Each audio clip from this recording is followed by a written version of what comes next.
Pues muy buenos días a todos, es un placer estar con ustedes y compartir la palabra de Dios. Hoy vamos a seguir en nuestra serie sobre el Evangelio según Mateo y el título que di a este texto que me dieron para predicar es "Aún ciegos vieron", o más largo, aún siendo ciegos, sí vieron, en contraste a los que pudieron ver con sus ojos y no vieron. Pues el texto que vamos a exponer hoy es Mateo 9, versículos 27 al 34.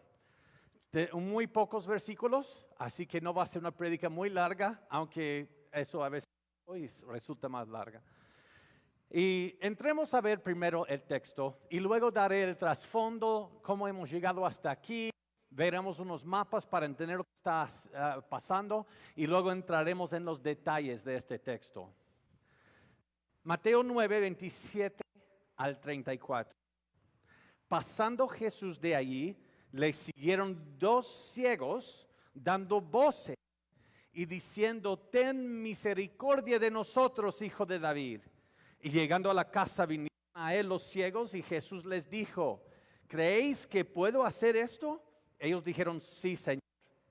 Entonces les tocó los ojos diciendo: "Conforme a vuestra fe os sea hecho". Los ojos de y los ojos de ellos fueron abiertos. Y Jesús les encargó rigurosamente diciendo: "Pero salidos ellos, divulgaron la fama de él por toda aquella tierra. Mientras salían ellos, he aquí le trajeron un mudo endemoniado. Y echado fuera el demonio, el mudo habló y la gente se maravillaba y decía: "Nunca he visto cosa semejante en Israel". Pero los fariseos decían: "Por el príncipe de los demonios echa los demonios". Es muy difícil con ese versículo y orar, hasta me es un poco blasfemo decir eso, pero estoy leyendo el texto. Pero oremos. Nuestro gracias, te doy gracias por este día, por este domingo, este día del Señor, el sábado de los cristianos, que en vez del séptimo día de la creación antigua, estamos celebrando el primer día de la nueva creación que estamos esperando, por eso el domingo. Y Señor, te damos gracias, Señor. Podemos reunirnos aunque sea a través del internet, pero yo te pido, Señor, que estas palabras entren al alma, al corazón de cada. Te doy gracias, Señor. Pues déjeme ver al último versículo.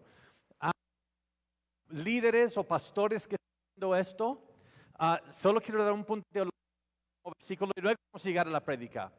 Ok. Hay dos categorías cuando hablamos de la Biblia en cuanto a la veracidad de la Biblia. Se llama inerrancia, se llama infalibilidad. Inerrancia quiere decir que la Biblia es inerrante en todos sus autógrafos originales, es inerrante, no tiene ningún error, no hay ninguna contradicción. Infalible es donde hay una confusión. Infalible quiere decir que la Biblia no falla en todo lo que afirma. No solamente no falla. ¿Por qué? Porque si yo puedo decir que la Biblia no falla, punto, tuviera que decir escrito está. Por el príncipe de demonios Jesús echa fuera demonios, porque escrito está. No, pero la Biblia no está afirmando eso, solo está citando algo erróneo que dijo otra persona. Por eso digo, la infalibilidad es que la Biblia no falla en la veracidad y cumplimiento de todo lo que la Biblia afirma, no lo que cita a otra gente decir. Pues eso fue un punto, no sé si les importó tenerlo, pero ya me conocen, ¿no? Entramos en el texto. Las primeras 4 palabras de este texto es pasando Jesús de allí. Obviamente no podemos empezar una prédica allí y nada más arrancar. Que no les di nada de contexto. Jesús por ahí, ¿dónde estaba? ¿En Hollywood? ¿Dónde estaba Jesús pasando por allí? En medio de la India, No, tenemos que ver cuál es el flujo de todo este pasaje. Acuérdense, voy a regresar desde Mateo 5 y vamos a ver un mapa del mar de Galilea y muy rápido, el sermón del monte pasó un poco abajo de Capernaum, Mateo 5 a 7, y luego Jesús va a Capernaum y tenemos donde Jesús sana a la suegra de Pedro, eso es cuando fue allí. Y luego empieza a cruzar el mar de Galilea. ¿Se acuerdan de la tormenta? Que Jesús calma la tempestad. Pues eso es Mateo 8, 20 al 27. Y luego Jesús llega a la tierra de los Gadarenos. Y eso es una tierra gentil. Por eso tenían un rebaño, tenían un bulto, un grupo de cochinos, de puerquitos. Nunca vas a ver eso en tierra de Israel, porque son inmundos. Pero es que hay que entender eso, que Jesús ya está en tierra aquí. Los gentiles, cuando él expuso a los demonios y los sacan a Jesús de ahí porque todos los puerquitos brincaron por el acantilado y se ahogaron. ¿Se acuerdan de esa prédica?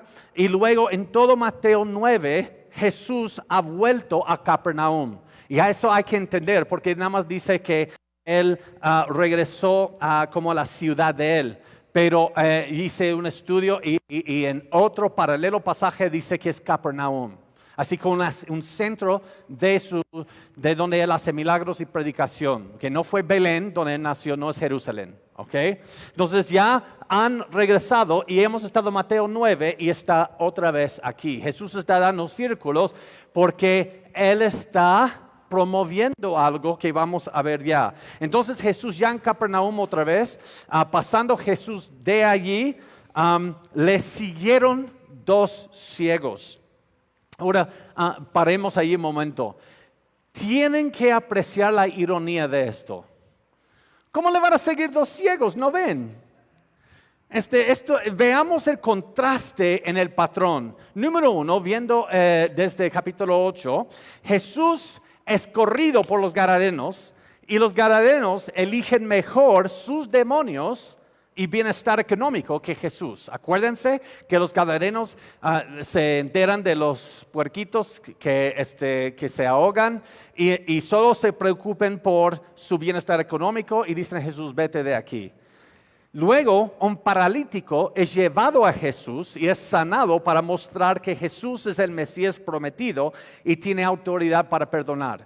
Otra vez, tenemos mucha confusión en la iglesia acerca de milagros. Mucha confusión, y quiero aclarar eso aquí. Cuando empieza el canon de la Escritura del Nuevo Testamento a formarse, los milagros casi cesan, incluso durante la vida de Pedro y Juan. ¿Okay? Los milagros casi cesan. Acuérdense, en el principio, cuando todavía no tienen Nuevo Testamento, nada más la gente tocaba la sombra de Pedro y se sanaban.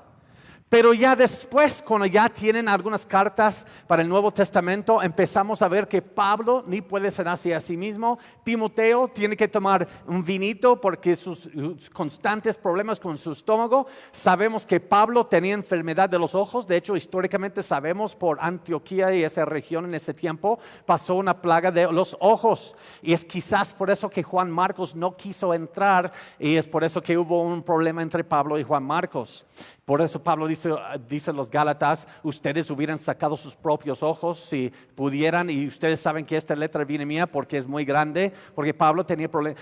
Vemos que los milagros, ya no ves milagros casi.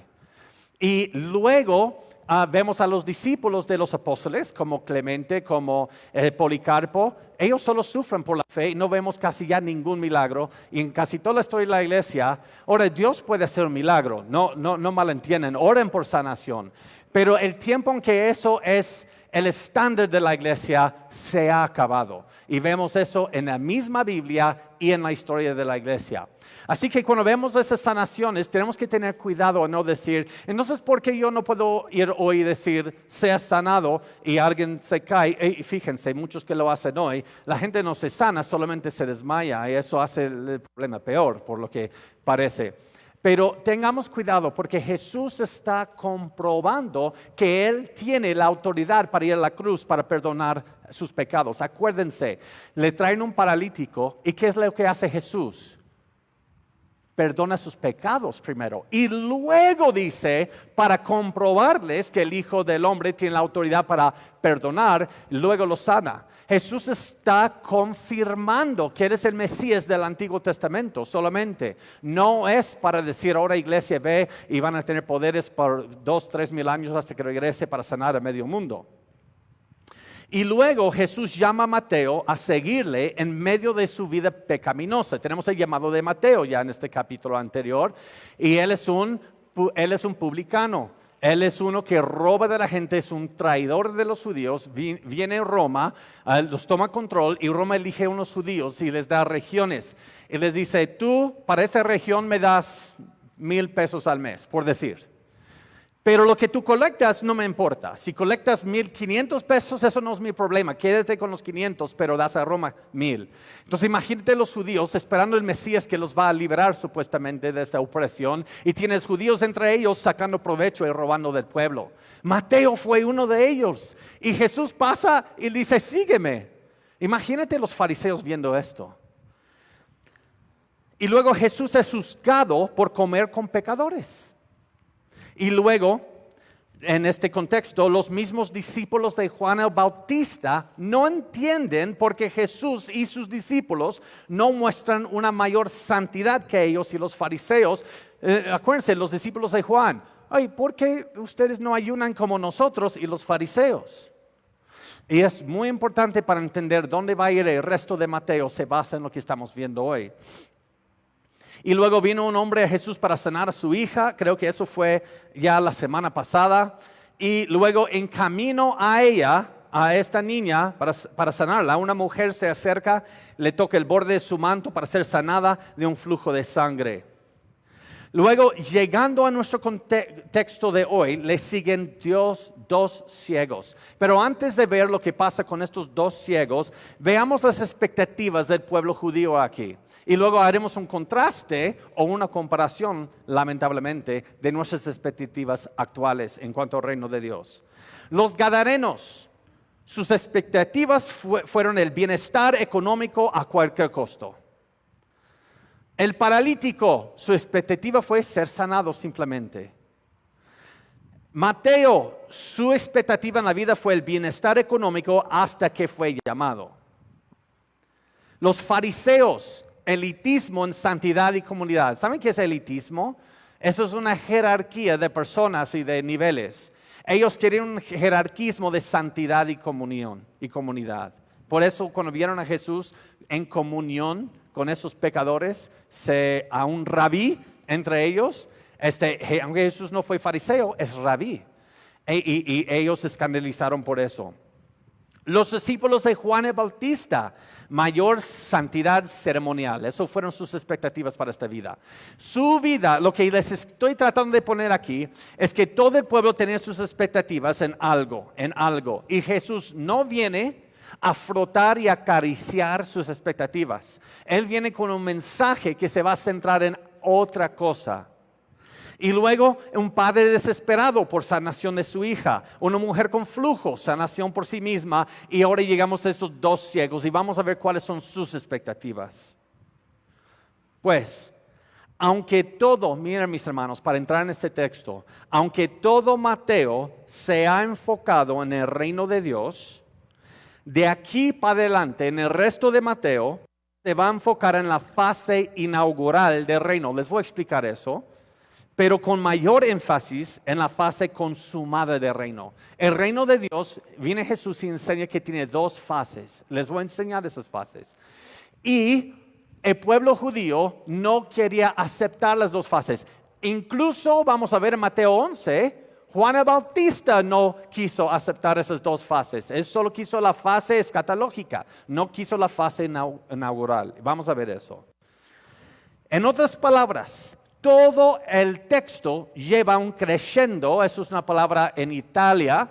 Ahora, nunca se han preguntado por qué todas las palabras que tienen que ver con música y arte están en italiano. Es porque el Renacimiento pasó primero en Italia.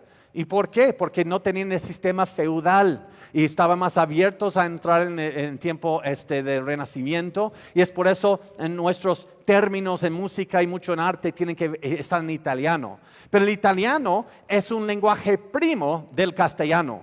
Y es por eso cuando digo crescendo, pueden imaginar más o menos lo que quiere decir, creciendo. El crescendo es una canción que va así, boom, boom, boom, y llega a una explosión. ¿Verdad? Pues mira, mis hermanos, por favor, no sé si les ha aburrido con este contexto muy alargado, pero en los últimos meses he estado estudiando escatología a un nivel mucho más profundo. Y les voy a decir que nunca he entendido Mateo hasta ahora. Todo el libro de Mateo es un crescendo hacia algo. Y muchos en el día de Jesús rechazan a Jesús o tienen grandes dudas, como el mismo Juan el Bautista, porque ignoran ese crescendo y solo tienen una idea del reino de Dios, una idea llana del reino de Dios, y Jesús les va a cambiar eso. Desde aquí, en Mateo, hasta que terminamos con Mateo, todo el texto se va a enfocar en el reino de Dios. ¿Por qué es tan importante saber esto? Porque ¿qué hacen los testigos de Jehová cuando llegan a tu puerta? Ahora no creo que están llegando en pandemia, espero que no. Pero ¿qué es lo que dicen? A mí me ha tocado muchas veces, especialmente con un nuevo creyente, que un testigo me dice, ¿me puedes definir qué es el reino de Dios? ¿Y saben por qué? Es una de sus primeras preguntas. Porque saben que los evangélicos somos como los judíos de ese tiempo. No tenemos ningún entendimiento del reino de Dios. Y ellos se enfocan mayormente en el reino de Dios. Ahora, llegan a las conclusiones equivocadas, pero se aprovechan de la laguna entre los evangélicos, porque los evangélicos no nos enseñan acerca del reino de Dios. Pregunta a cualquier evangélico, ¿qué es el reino de Dios? ¿Qué es el plan del reino de Dios? ¿Ir al cielo? No. ¿Ustedes creen que los que están en el cielo están en plenitud de gozo? No. Miren Apocalipsis. ¿Qué están haciendo los cristianos en Apocalipsis? Ahora habla de los martirizados, pero yo creo que eso es simbólico para todos los cristianos. Pero sea simbólico para todo o un grupo, no importa. Porque ¿qué están haciendo en el cielo estos mártires? En este momento, según Apocalipsis. ¿Están en plenitud de gozo? No. ¿Tienen gozo? Sí. ¿Están en plenitud de gozo? No. Porque ¿qué están haciendo ante el trono? Adorando, como acabamos de cantar, y también están reclamando, ¿cuándo vas a vengar nuestra sangre? ¿Ustedes les parece que eso es plenitud de gozo? ¿O ellos también en el cielo tienen una esperanza escatológica de algo que viene? Y es la resurrección. Ustedes nunca se han fijado que muchas veces enseñamos y predicamos de ir al cielo, pero la Biblia como 2 o 3 veces solo menciona eso, y el resto de las veces en qué se enfoca la resurrección y el reino de Dios. Nosotros no nos importa la resurrección, solo queremos ir al cielo y flotar como ángeles, porque hemos sido influenciados por arte y teología medieval que se ha traducido al mundo latinoamericano, que no hemos podido todavía abandonar. Nuestro anhelo es para el cumplimiento del reino de Dios, no estar en el cielo. Ahora, quiero ir al cielo, a menos que Cristo venga antes, pero aún en el cielo voy a estar esperando la resurrección, no es que ya se hizo. Y eso es un enfoque que tenemos que retomar. Si no retomamos ese enfoque, entonces vamos a perder de este texto. No lo van a entender. Y nos vamos a quedar como los fariseos y como Juan el Bautista diciendo, esto es un escándalo. La vida cristiana es un escándalo. Pues mira, Jesús en su primera venida trajo el reino de Dios, pero ese es el reino inaugurado, no es el reino consumado. Porque acuérdense que Jesús predica del reino que viene, pero el reino ya está aquí, está entre ustedes. Es una invasión del reino de Dios a este siglo, que lo vamos a ver. Y en esta etapa del reino de Dios, que de aquí a todo Mateo, tenemos que ver ese enfoque o no vamos a entender, les prometo que no. Ese es el tiempo de sembrar la palabra. Y hay 7 parábolas que vamos a ver en Mateo 13 que todos son paralelos, hablando de las dos etapas del reino. Ahora es de sembrar y luego cosechar. Y el reino, estamos en el tiempo de sembrar. Y luego Cristo viene después en la segunda venida como segador. Él viene con el reino como la cosecha. Y vamos a ver más eso cuando llegamos a Mateo 13, lo vamos a ver parte por parte. Y el resto de Mateo, incluso Mateo 24 y 25, está siendo paralelo con Mateo 13. No puedes entender Mateo 24 y 25 si no ves a Mateo 13, porque eso ya es toda la enseñanza de Jesús desde allí. Entonces estamos ahora, el reino de Dios está aquí, pero en una fase inaugural. Tú puedes decir, pero no parece que está aquí, hay maldad en el mundo. Sí, por eso dice Jesús, es como trigo y cizaña, que van a crecer juntos. No está hablando de la iglesia, está hablando del mundo. Está diciendo, aunque el reino ha llegado aquí, la cizaña, el mundo y el trigo, la iglesia, van a tener que crecer juntos. No los arranques. En otras palabras, la iglesia no ve con una inquisición a matar a los incrédulos. Tienes que aguantarlos, sígueles compartiendo el evangelio, y cuando viene ya el reino consumado, Dios va a separar los dos y unos van a ser juzgados.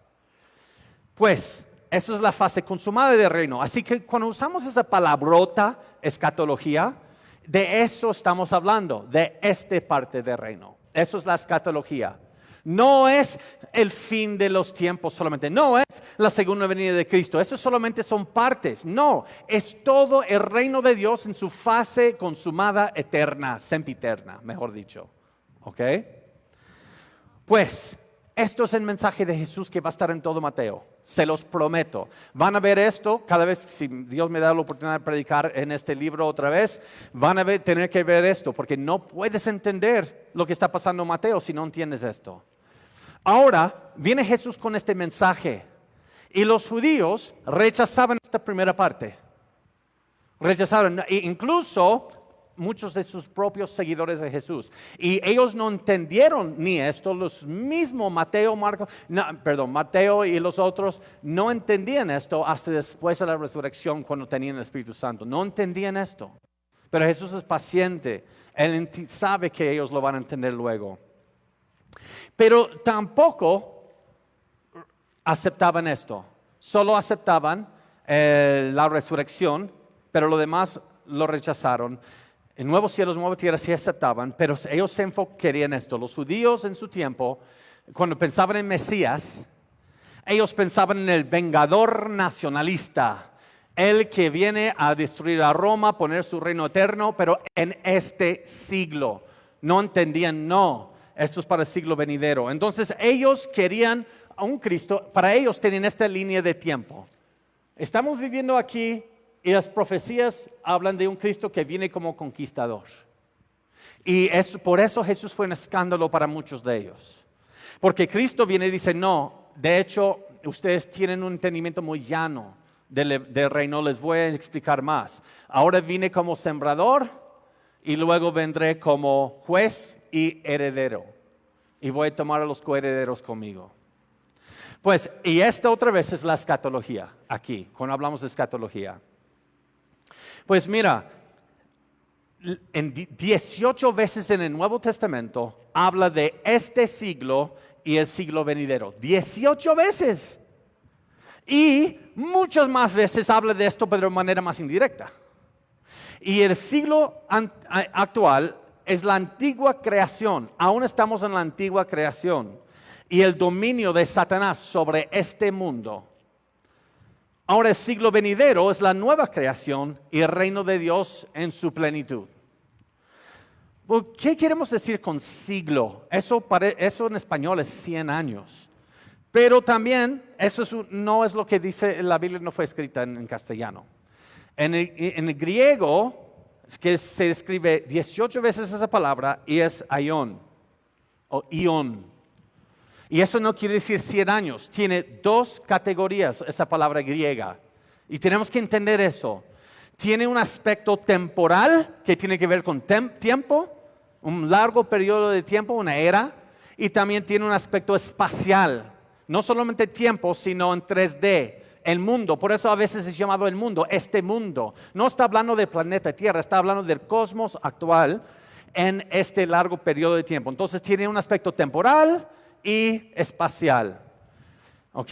Segundo de Corintios 4:3, que dice, el Dios de este siglo, que es hablando de Satanás. Él es el príncipe, Él es el Dios, por decir, no es su título, sino es un descriptivo de Él. Él es que tiene dominio, que le fue dado a Él temporalmente, sobre este cosmos actual en pecado y en ese lapso de tiempo. Tiene espacial y tiempo, ¿ok?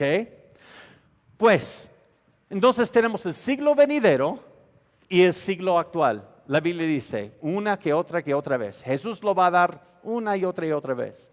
Ok, Cristo viene en este siglo. Entonces ellos dicen, qué bueno, empieza todo, comienza el siglo venidero en este momento.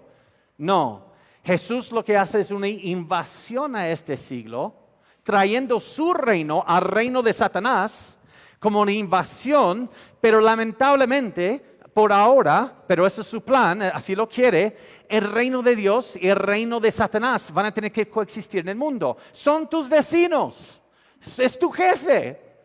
Cuando vas al súper, si vas al Walmart si eres fresa, si vas a Aurrerá si eres pobre como yo, no importa cuál de los dos vas. Pero estás viendo el reino de Dios y el reino de Satanás comprando la misma tienda juntos. Por eso es la cizaña y el trigo. Y yo no he de ir con una espada y decir, conviértete, incrédulo, te mato, porque Jesús dijo, no arrancas la cizaña, Él lo va a hacer cuando viene. Pues, en esta invasión se llama la iglesia, ¿ok?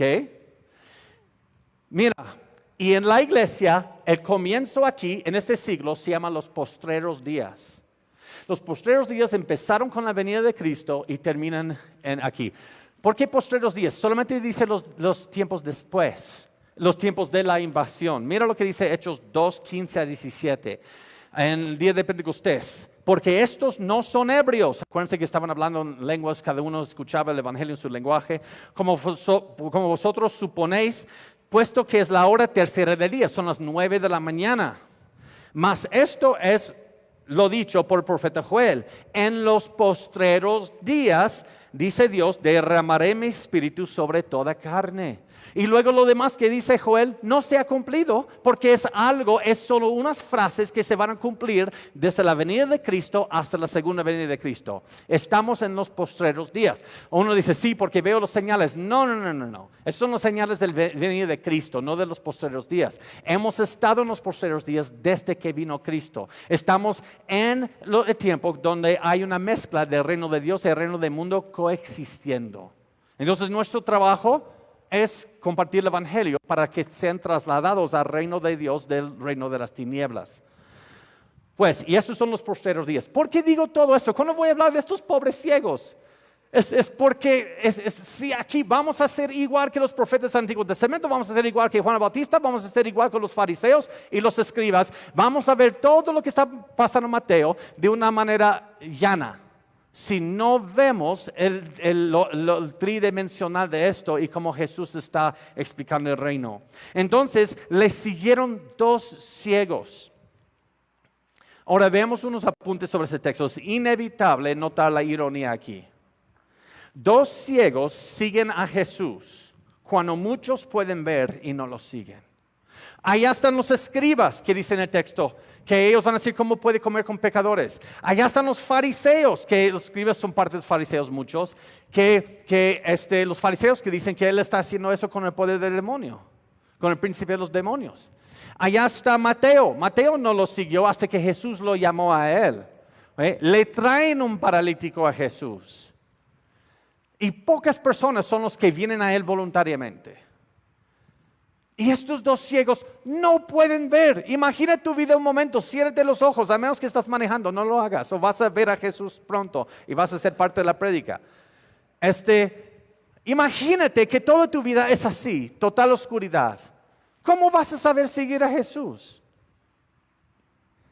A veces vemos que lo que tenemos para los 5 sentidos, si no se usa para la gloria de Dios, es más un estorbo. Ellos no tienen estorbo de juzgar, usar sus ojos como juez del mundo. Mira lo que dice Efesios 1, 16 a 23. Estos ciegos creo que cumplieron con lo que dice Efesios. No ceso, dice Pablo a esta iglesia después de Jesús, no ceso de dar gracias por vosotros, haciendo memoria de vosotros en mis oraciones, para que el Dios de nuestro Señor Jesucristo, el Padre de gloria, os dé espíritu de sabiduría y de revelación en el conocimiento de Él, alumbrando los ojos de vuestro entendimiento. Los mejores ojos que podemos tener son los ojos que estos ciegos, aunque siendo ciegos, vieron. Dios había abierto los ojos de su entendimiento. ¿Cómo lo sé? Porque ya sé lo que viene después en el texto. Para que sepáis cuál es la esperanza a que Él os ha llamado y cuáles son las riquezas de la gloria de su herencia en los santos y cuál es su preeminente grandeza de su poder para con nosotros, los que creemos según la operación del poder de su fuerza. Creemos solamente porque Dios en su fuerza nos hizo creer. La cual operó en Cristo, resucitándole de los muertos y sentándole a la diestra en los lugares celestiales, sobre todo principado, autoridad y poder y señorío, y sobre todo nombre que se nombra, no solo en este siglo, sino también en el venidero. ¿Qué está diciendo este texto? Otra vez, es Ión. Cristo ya está reinando, ya está en la silla de David. Corrijamos nuestra escatología, ya está allí y está permitiendo en el reino inaugural, está llamando gente a sí mismo, aunque está permitiendo que crece la cizaña en este mundo por ahora. ¿Ok? Y sometió todas las cosas bajo sus pies. Ya lo hizo, eso es aorista, pasado, pretérito, pasado. Ya lo sometió y lo dio por cabeza sobre todas las cosas a la iglesia, a la cual es su cuerpo y la plenitud de aquel que todo lo llena en todo. Ahora, vamos al texto. Le siguen dos ciegos que Dios ha alumbrado el entendimiento de sus ojos del corazón. ¿Cómo lo sé eso? Porque quizás lo siguen nada más por milagro. No, dando voces y diciendo, escuchan esto, ten misericordia de nosotros, hijo de David. Ahora, 2000 años después, decimos, hablan muy religiosos, ¿no? Hijo de David, les hago una pregunta. Hasta aquí en Mateo, ¿quién lo ha llamado hijo de David? La genealogía quizás, pero eso es escrito después. Pero ¿quién dijo hijo de David? De hecho, es inevitable no solamente notar la ironía de aquí, sigue la ironía de este texto. Estos dos ciegos claman por misericordia en vez de lástima. Vemos nobleza. Y estos dos ciegos lo llaman hijo de David. Ahora, ¿qué? Para 2000 años después en México, ¿qué es hijo de David? Pues muchos aquí mexicanos, su papá se llama David. ¿Qué tiene que ver eso? Pues mira, escrito varios siglos antes, según Samuel 7:16, Dios hace un pacto con David y será afirmada tu casa y tu reino para siempre delante de tu rostro. Y tu trono será estable eternamente. Ahora, si vas en este contexto, primera profecía que Dios le da tiene que ver con Salomón, que va a construir su templo.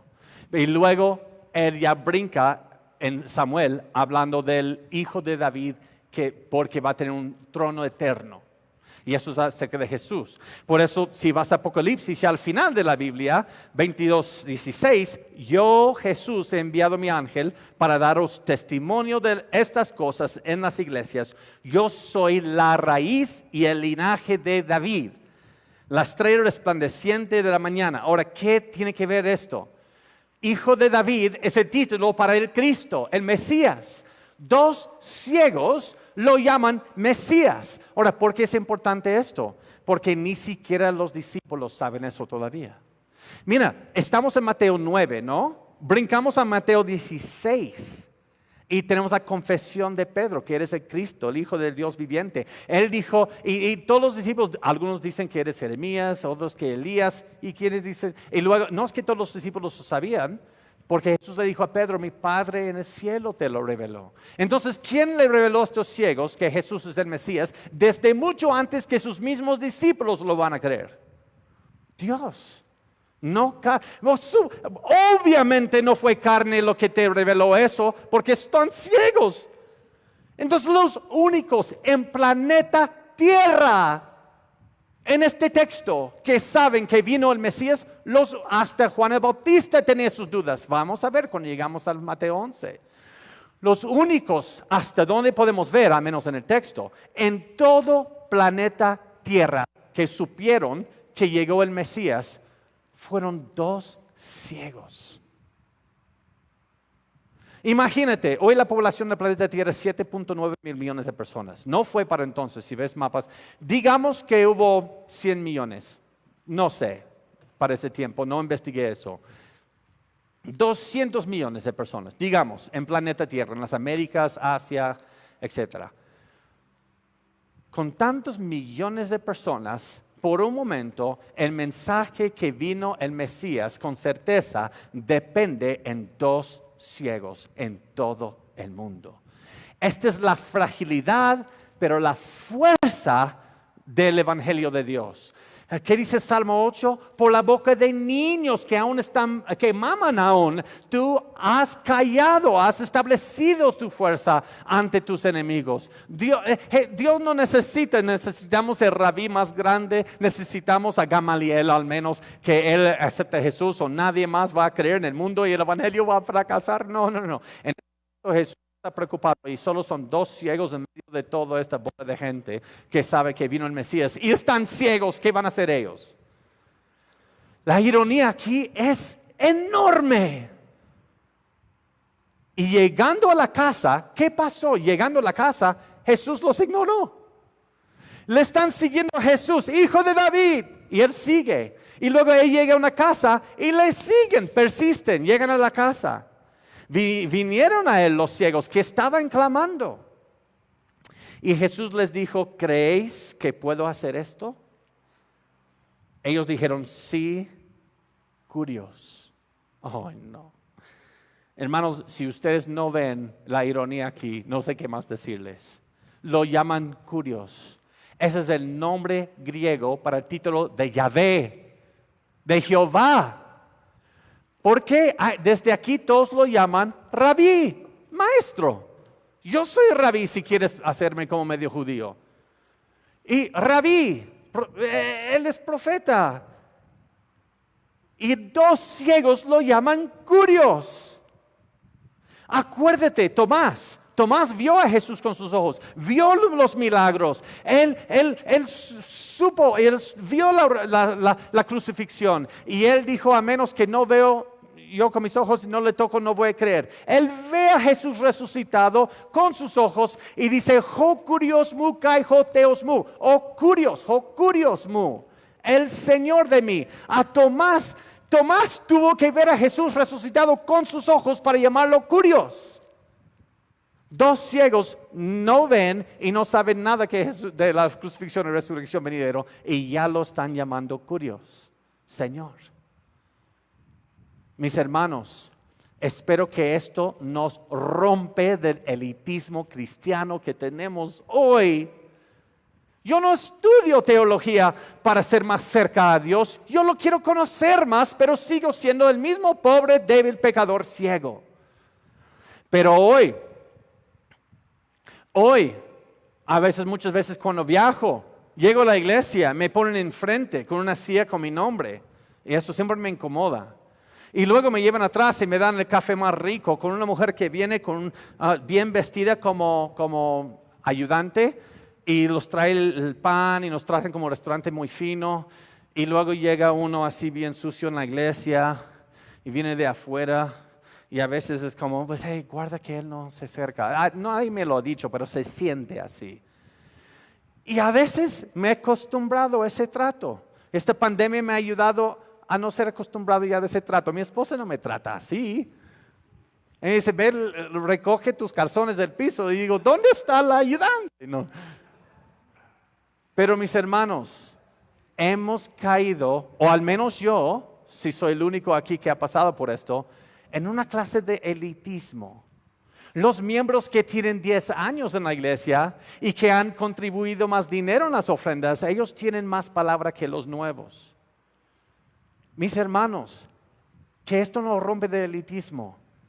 El Rey de Reyes está aquí. Si estos 2 ciegos no lo dicen, las piedras lo van a decir. Toda la creación está gimiendo. Incluso vimos con los endemoniados, ¿se acuerdan? En el lugar de los gadarenos. Ellos mismos están, veniste a atormentarlos antes del día que viene. Todo el mundo está apuntando hasta el día final. Y entre los hechos de imagen de Dios, los hijos de Adán, 2 ciegos son los únicos que reconocen que vino el Curios, el Señor. Ni sus discípulos, ni el pariente de Jesús, Juan el Bautista, para entonces. Y tenemos que entender eso. ¿Por qué Jesús dice esto? Y llegaron a la casa, vinieron, sí Señor, en versículo 29. Entonces les tocó los ojos diciendo, conforme a vuestra fe os sea hecho. No solamente la fe de salvarlos, sino es que Él es el Hijo de David y el Curios, el Señor. Y los ojos de ellos fueron abiertos y Jesús les encargó rigurosamente diciendo, mira que nadie lo sepa. Ahora, si Jesús viene con un mensaje para el reino de Dios, ¿por qué no quiere que nadie lo sepa? Pues veremos un problema en Juan, de eso después. Pero entendiendo Jesús que iban a venir para apoderarse de Él y ¿qué? Hacerle rey. Volvió a retirarse al monte Él solo. ¿Qué pasa con Jesús? Él está predicando, Él está sanando y luego la gente reacciona y se escapa y huye. ¿Por qué? No lo vas a entender si no entiendes las 2 fases del reino. Ellos quieren obligarlo a ser rey sobre este siglo. Y Jesús tiene un plan para el siglo venidero. Mira, Satanás ofreció a Jesús los reinos de este siglo o mundo. ¿Se acuerdan la tentación? Él ofreció todos los reinos, pero son solamente, y su fin termina cuando viene la consumación, el fin de este siglo. Le están ofreciendo algo temporario. Y Él va a reinar en la silla de David desde la diestra del Padre hasta que vuelve. No va a reinar en medio de Jerusalén en un trono de oro sobre todo el mundo de este siglo. Él no va a quitar ese rol de Satanás. Se lo va a dejar. Y luego va a invadir con la iglesia a este siglo como espías. Y luego el pueblo judío trata a fuerzas de hacer a Jesús el rey de este siglo y mundo. Porque no tenían un entendimiento escatológico del reino de Dios. Si nosotros no podemos entender el enfoque de Jesús en el siglo mundo venidero como iglesia, nunca vamos a entender la dirección de nuestra vida cristiana con respecto a nuestra función como iglesia, la función del reino respecto a nuestras vidas privadas, y lo que debemos estar añorando en este momento. ¿Cuántos de nosotros enseñamos el Evangelio como una manera de salir de la pobreza, de salir del alcoholismo, salir de maltratar a la mujer y luego ya tienes tu profesión, vives una buena vida respetable, jubilas bien, te mueres y vas al cielo? Sí, esto es el evangelicalismo de nuestro siglo y es una lástima. Porque Romanos 8, 20 y 22, toda la creación gime con dolores de parto, esperando, añorando que se revelen los hijos de Dios en la resurrección. Los demonios están disfrutando todo lo que pueden aquí porque saben que viene ese momento. Y nosotros, pues el cristianismo es portarte bien y estudiar bien, sacar buenas notas y no hacer daño a otra persona. ¿Dónde está el añoro de la iglesia en cuanto al reino de Dios? Por eso los testigos nos ven con lástima y ellos se aprovechan de eso. Pero tenemos el mismo problema que los judíos de su día. Tienen un entendimiento llano del reino de Dios. Y Jesús viene y habla de esta manera y nadie entiende, ni sus seguidores, ni sus parientes. Pero salidos ellos, divulgaron la fama de Él por toda aquella tierra. Así que estos 2 ciegos con tanta alegría, imagínate toda tu vida estando ciego y luego estás sanado. Jesús les dijo que no lo hagan, pero lo hacen de todas formas. Ahora, debemos tener misericordia con estos ciegos, están muy emocionados. Pero a la vez, ¿por qué van a divulgar todo? Porque no entendieron la fase escatológica del reino de Dios. Incluso estos 2 ciegos ya sanados no entienden que si ellos dicen a todo el mundo, van a coronar a Jesús rey a fuerzas de este siglo.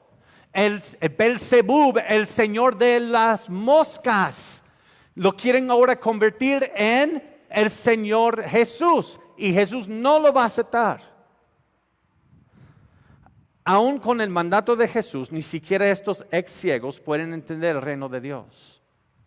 Ahora, porque nada más Dios no los destruye a todos por ser ignorantes, porque Dios es misericordioso, Él es paciente. Él quiere también, 2000 años después, ha tenido misericordia con la iglesia, que solamente habla de que en cualquier momento vienen las nubes, pero no explica todo lo que viene y lo que debe ser nuestro añoro. Y también cómo debemos no ser encontrados mirando para arriba. Eso es desobediencia.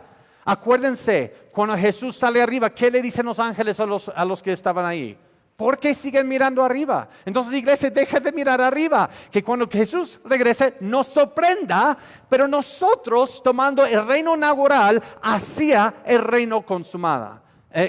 Eso es lo que Él quiere ver cuando viene. No que estamos cruzados de brazos mirando para arriba, esperando, mientras que el mundo va al infierno. Mientras salían ellos, he aquí, le trajeron un mudo endemoniado.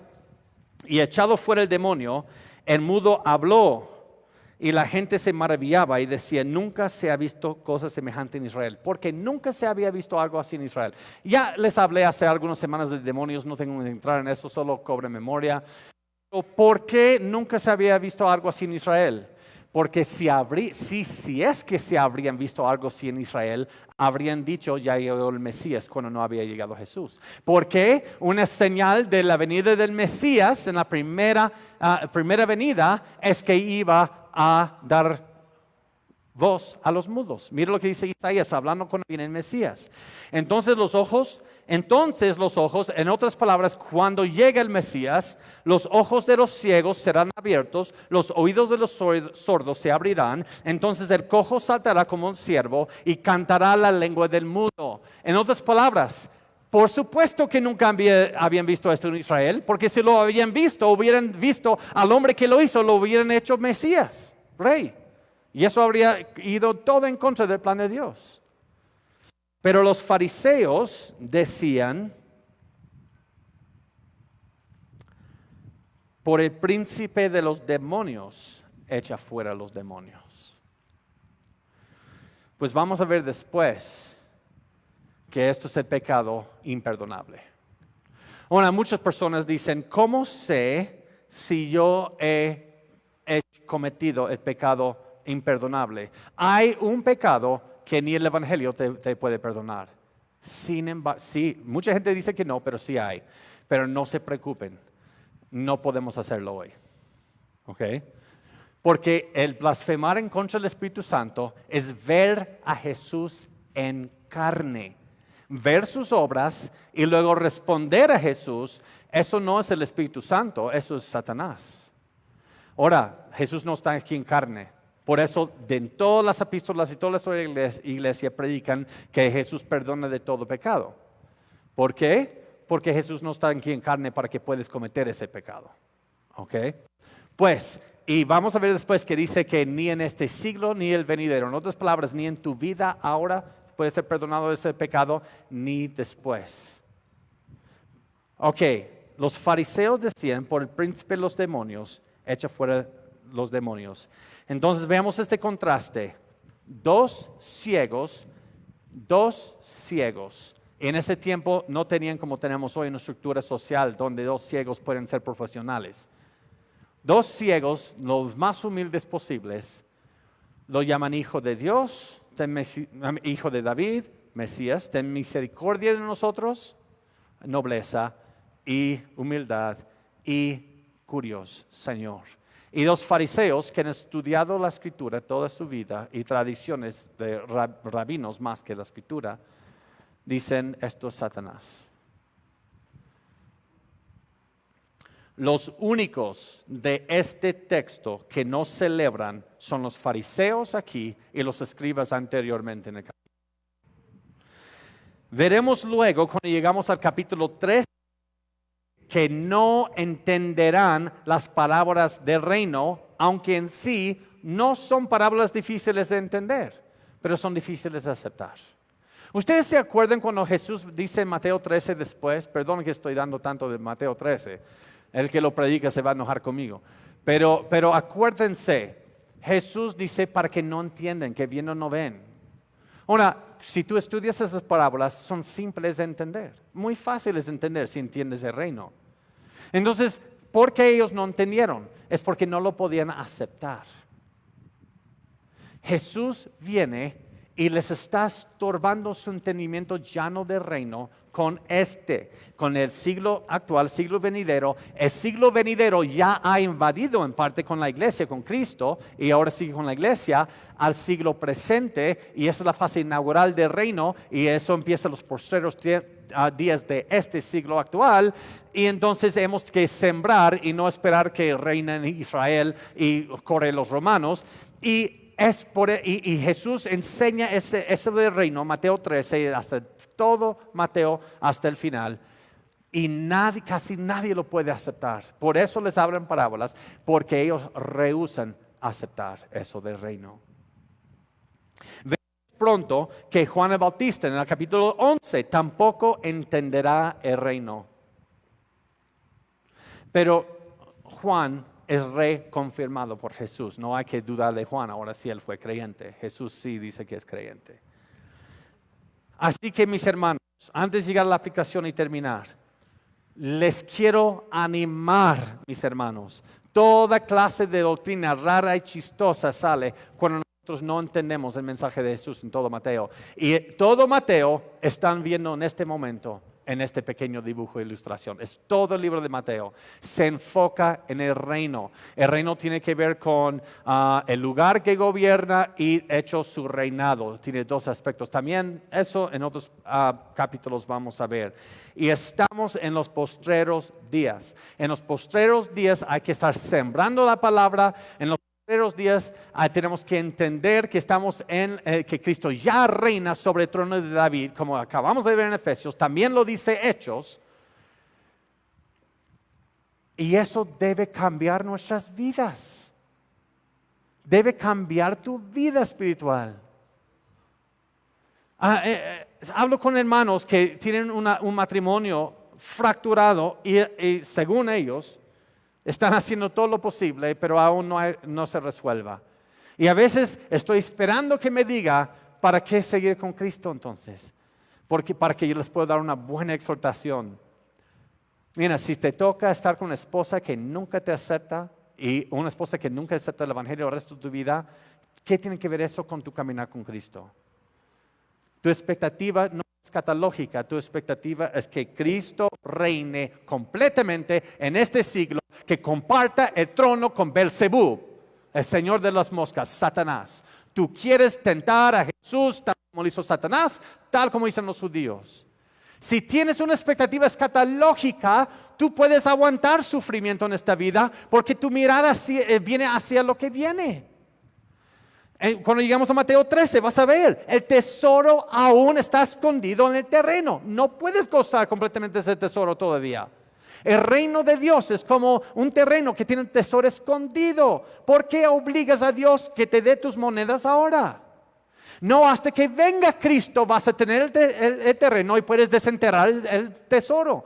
Ustedes ven, si no entienden el reino de Dios, no van a entender ninguna de esas parábolas y vamos a quedar en el mismo lugar que los fariseos, que oyendo no escuchamos, que viendo no vemos.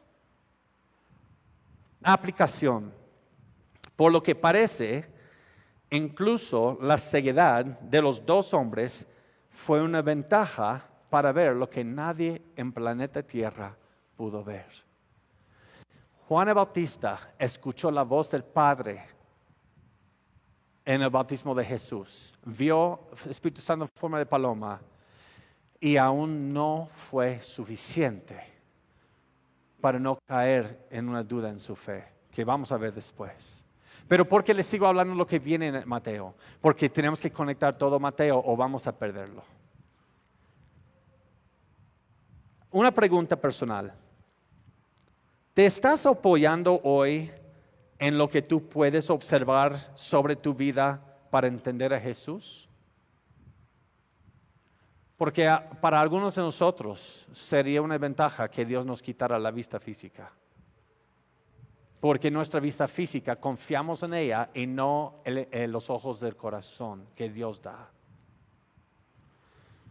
Sin embargo, incluso el pueblo judío, los fariseos, los escribas, los discípulos de Juan el Bautista y luego Juan mismo, incluso los ciegos sanados no podían aceptar el plan del reino de Dios. Mis hermanos, escúcheme muy bien esto, lo he dicho varias veces en esta iglesia y siempre he malentendido, pero lo voy a seguir diciendo. Y cuando ya no está pandemia, alguna persona que tiene dudas sobre esto, me quisiera hablar con esta persona. El evangelio no es distinguible del plan y enfoque del reino. Si solo has escuchado el evangelio, que Jesús te perdona por tus pecados y hasta ahí, pues bienvenidos, ahora vas a escuchar todo el evangelio. El evangelio nunca se distingue del reino de Dios en toda la palabra de Dios. Nunca se distingue de él, nunca se separa. El evangelio es una expectativa que ya estás trasladado a un nuevo reino y estás esperando que el Rey Jesús, que ya está reinando, venga y acaba con esta cizaña y haya la cosecha de los trigos. Nuevos cielos, nueva tierra. No solamente yo quiero ir al cielo y voy a dejar de tomar, prometo. Mira, qué pobre vida cristiana es esa. Y eso nos lleva también a hacer un estudio de toda la Biblia sobre esto, especialmente el Nuevo Testamento. Cualquier persona que confiesa a Cristo y rechaza su señorío no es redimido. Punto. La Biblia no da ninguna excepción. Ahora, no tomes eso como legalismo. Esa es la parte donde todos me malentienden con esto. No lo tomo como malentendido. No estoy diciendo que el nuevo creyente que apenas conoció a Cristo y él todavía está luchando con su ira, y él no todavía, pues no está bajo señorío, no es salvo. No estoy diciendo eso, eso es legalismo. Pero dice Pablo en Romanos 6, has muerto al pecado. Hay una santificación espontánea en la conversión. Y si no hay nada de eso, ten por seguro, la Biblia no te conoce. Mira lo que dice Colosenses 1, 13 al 14 en cuanto al evangelio. ¿Eres salvo para ir al cielo nomás porque hiciste una? No, el cual nos ha librado en el pasado de la potestad de las tinieblas y trasladado, ya fuiste trasladado al reino de su amado Hijo, en quien tenemos redención por su sangre, el perdón de los pecados. El perdón de los pecados viene cuando Dios te traslada a ti a un nuevo reino. Si dices, no, yo todavía estoy en este reino, pero salvo aún, o eres ignorante de la verdad y ya estás en el reino, pero no lo sabes, o no has sido trasladado. Punto. La Biblia no. Mis hermanos, cuando yo conocí a Cristo, aprendí primero teología sistemática. Eso es cómo es la salvación, una vez salvo, siempre salvo, y todo esto, ¿ok? Muy bien. Y luego fui a estudiar la Biblia para apoyar mi teología sistemática. Y llegué a conclusiones erróneas. Y yo rechazaba fuertemente a cualquier persona que decía algo en contra. Sin embargo, el Señor me quebrantó en eso en el seminario, en los últimos seminarios. Yo deseché toda mi teología sistemática y solamente en la Biblia, y luego se empezó a formar una teología sistemática y ahora puedo ver dónde hay errores. Yo sí creo en una vez salvo, siempre salvo. ¿Ves? Algunas personas que siempre van a tomar lo que digo, le toman, estoy diciendo lo opuesto. No seas con un péndulo, no estoy diciendo eso. Deje de ser tan polarizado.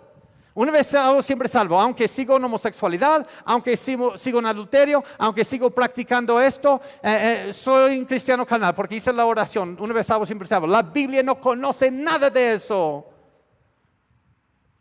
No todo el que me dice Señor, Señor no entrará en el reino de los cielos, sino el que hace la voluntad de mi Padre. Y uno en Cristo ya está en nuevo reino y el Padre hace su propia voluntad a través de ti, porque Él te da como el querer como el hacer. Y si Dios no está dándote el querer como el hacer, bíblicamente no conoces a Cristo y tampoco Cristo te conoce a ti. Ahora, eso no es para condenarte, eso no es para ahora decir que ahora yo sí lo he logrado. No, esto me da convicción a ver eso en la Biblia para que corro hacia Cristo pidiendo misericordia. El rey ha venido e inauguró el reino de Dios el siglo venidero y ya lo inauguró pero en parte. Al invadir al presente siglo, el Evangelio será predicado a toda nación y luego dice Mateo 24:14, vendrá el fin. Una pregunta personal, ¿esto te importa realmente? Muchos dicen, incluso di una enseñanza ayer, pregrabado, porque di 2 enseñanzas ayer al mismo tiempo, uno fue pregrabado. Y regresé a esa enseñanza que di en Perú y un estudiante puso, mejor veo por mi casa primero, hablando de Lima, su ciudad, en vez de pensar en cosas de misiones.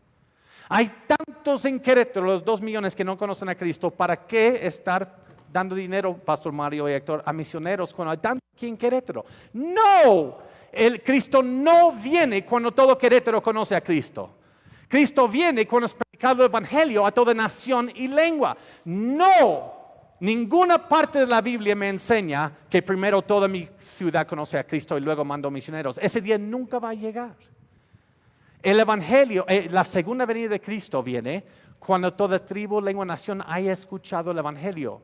Así que si tenemos la iglesia más grande de Querétaro, con 2 pisos, con auditorio para 5,000 personas, tenemos 10 servicios a la semana, y si no estamos mandando misioneros, estamos en desobediencia, estamos en pecado en contra de Dios. ¿Esto te importa realmente, que vendrá el fin cuando toda lengua, tribu y nación haya escuchado el Evangelio?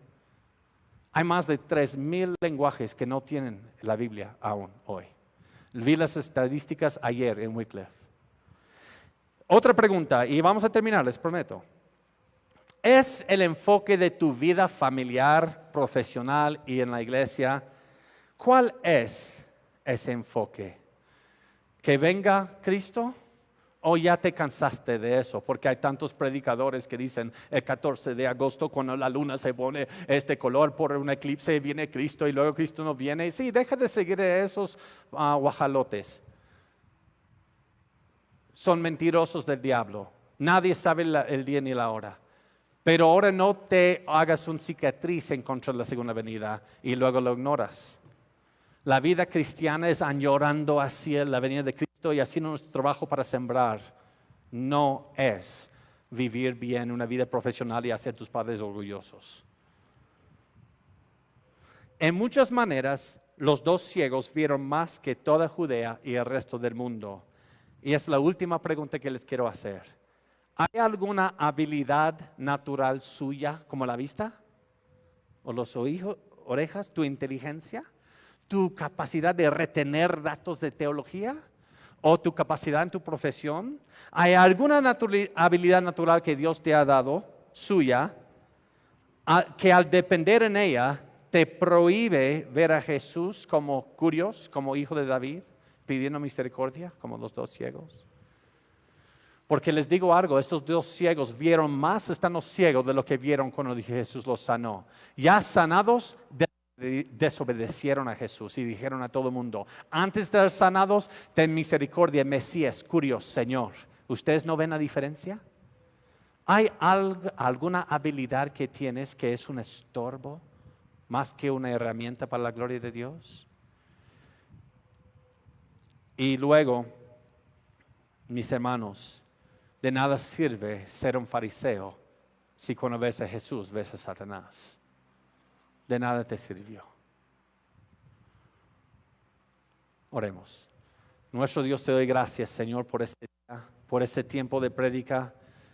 Señor, si en mi carne no me supe explicar algo y alguien está ofendido, por razones por mi carne, te pido perdón. Y pido que el mensaje verdadero les llegue. Pero si hay alguien que se ha incomodado por lo que está en tu palabra, Señor, no te pido perdón.